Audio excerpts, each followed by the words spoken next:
Hello, ರಮೇಶನ್ ಮನೇಲಿರೋ ಕೋಳಿ ಸುರೇಶನ್ ಮನೆಗೆ ಹೋಗ್ಬಿಟ್ಟು ಮೊಟ್ಟೆ ಇಕ್ಕುತ್ತೆ.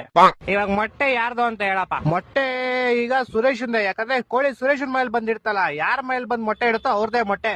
ಇಲ್ಲ ಲೇ, ಇಲ್ವಾ? ಮತ್ತಿನ್ಯಾರ್ದು ಮೊಟ್ಟೆ? ಕೋಳಿದಲ್ಲಿ. ಈಗ ಒಂದ್ ಆನೆ ಈಜಾಡ ಕೆರೆ ಒಳಗ್ ಹೋಗುತ್ತೆ, ಆಚೆ ಹೆಂಗ್ ಬರುತ್ತೆ? ಹೆಂಗ್ ಬರುತ್ತೆ? ಹೆಂಗ್ ಹೋಗಿರುತ್ತೋ ಹಂಗೆ ವಾಪಸ್ ಬರುತ್ತೆ. ಇಲ್ಲ ಲೇ, ಮತ್ತೆ ಯಾವ ಆಗ್ಬಿಟ್ಟು ಆಚೆ ಬರುತ್ತಲೇ? ಹೊಟ್ಟೆ ಎಷ್ಟು ಉರ್ಸ್ತಾವ್ರು ಆ ಭಗವತ್ನ ನೋಡಿದ್ರೆ. ಒಬ್ಬ ಹುಡುಗ ಪ್ರತಿ ವರ್ಷ ಅವ್ನ್ ಬರ್ತಡೆಗೆ ಉಂಡಿಗೆ ₹1 ಆಗ್ತಿದ್ನಂತೆ.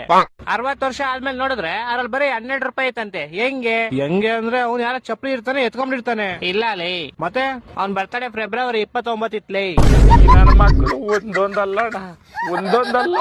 ಓಕೆ, ಲಾಸ್ಟ್ ಅಂಡ್ ಫೈನಲ್ ಕೇಳ್ಕೊಂಬಿಡು. ಹೇಳು. ಒಬ್ಬ ಹುಡುಗಂಗೆ ಹೆವಿ ಶುಗರ್ ಇರುತ್ತೆ, ಡಾಕ್ಟರ್ ಅವ್ನ್ಗೆ ಸ್ವೀಟ್ ಬಿಟ್ಬಿಡು ಅಂತ ಹೇಳ್ತಾರೆ. ಅವನು ಲೈಫ್ ಪೂರ್ತಿ ಸ್ವೀಟ್ ತಿನ್ನಲ್ಲ. ಯಾಕೆ ಹೇಳು? ಇದಕ್ಕೂ ಯಾವ್ದೋ ಉಲ್ಟಾ ಸೀದಾ ಆನ್ಸರ್ ಇರುತ್ತೆ.